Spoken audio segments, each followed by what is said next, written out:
পশ্চিমবঙ্গের পাশের রাজ্যে রাজনৈতিক উথালপাথাল শুরু হয়ে গেল। বিহার বিধানসভা নির্বাচনে কে জিততে চলেছে, ভোটের হাওয়া কোন দিকে, সমীক্ষায় উঠে এলো চাঞ্চল্যকর তথ্য। মাথায় হাত পড়বে নীতিশ বিজেপির। বিহারে এবার বদলের হাওয়া। সমীক্ষায় 48% মানুষই সরকারের বিরুদ্ধে। বিহারে এবার নীতিশ ফ্যাক্টর কি তবে শেষ? শহর গ্রাম দুই জায়গাতেই বিরোধী স্রোত জোরালো। এনডিএর পক্ষে রয়েছে মাত্র কয়েক শতাংশ মানুষ, আর বাকিরা সব ক্ষুব্ধ। খেলা ঘুরতে চলেছে বিহারে। রাহুল তেজস্বীর যাত্রার পর সমীক্ষা।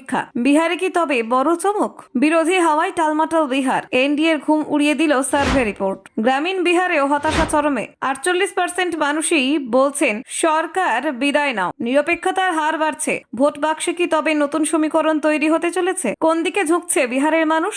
দেখুন, বিহার বিধানসভা নির্বাচনের দিনক্ষণ ঘোষণা হওয়ার অপেক্ষায় এখনো গোটা রাজ্যে চারদিকে ভোটের আবহ ছড়িয়ে পড়েছে। বিভিন্ন রাজনৈতিক দলের প্রচার ইতিমধ্যে তুঙ্গে, আর সেই সঙ্গে একের পর এক সমীক্ষা উঠে আসছে নানান তথ্য নিয়ে। সম্প্রতি ভোট ভাইব একটি সমীক্ষা করেছে, যেখানে বেশ কিছু চমকপ্রদ ফলাফল সামনে এসেছে। এই সমীক্ষা 3রা সেপ্টেম্বর থেকে 10ই সেপ্টেম্বর পর্যন্ত চলেছিল। মোট 5635 জনকে এই সমীক্ষার আওতায় আনা হয়। সার্ভেটি বিশেষভাবে গুরুত্বপূর্ণ কারণ এর ঠিক আগে 17ই আগস্ট থেকে 1 সেপ্টেম্বর পর্যন্ত রাহুল গান্ধীর নেতৃত্বে ভোটার অধিকার যাত্রা অনুষ্ঠিত হয়েছিল বিহারের বিভিন্ন জেলায়। তেজস্বী যাদব এবং রাহুল গান্ধী একসঙ্গে 22টিরও বেশি জেলা সফর করেছিলেন। সমীক্ষায় অংশগ্রহণকারীদের মধ্যে পুরুষ ছিলেন 52% এবং মহিলা 48%। জাতিগত দিক থেকে দেখা যায় তফসিলি জাতির 20% মানুষ এই সমীক্ষায় মতামত দিয়েছেন। তপসিলি উপজাতির অংশগ্রহণ ছিল 2%। অন্যদিকে অন্যান্য পিছিয়ে পড়া শ্রেণীর মানুষের অংশগ্রহণ ছিল সর্বাধিক, অর্থাৎ 44%। উচ্চবর্ণ হিন্দুদের মধ্যে 16% এবং মুসলিম সম্প্রদায়ের মধ্যে 18% মানুষ এই সমীক্ষার আওতায় এসছেন।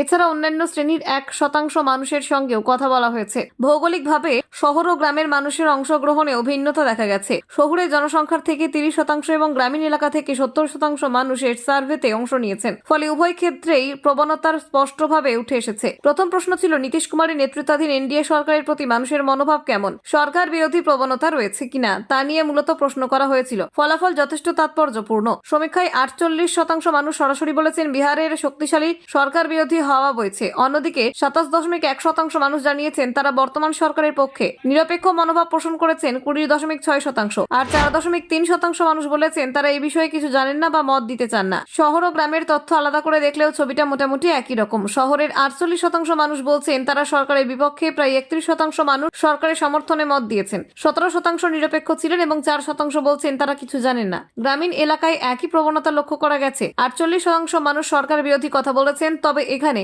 সরকারের পক্ষে সমর্থন কিছুটা কম, মাত্র 25%। নিরপেক্ষতার হার গ্রামে বেশি, প্রায় 22%। আর 4% মানুষ এই বিষয়ে কিছু বলতেই চাননি। এই সমীক্ষা থেকে স্পষ্ট, নীতিশ কুমারের সরকার এখন কঠিন সময় পার করছে। বিশেষত শহর ও গ্রাম উভয় ক্ষেত্রে প্রায় অর্ধেক মানুষ সরকারের বিরুদ্ধে মতামত দিচ্ছেন। এটা নিঃসন্দেহে বিজেপি জেডিইউ জোটের জন্য চিন্তার কারণ। Bureau report, news prime Times.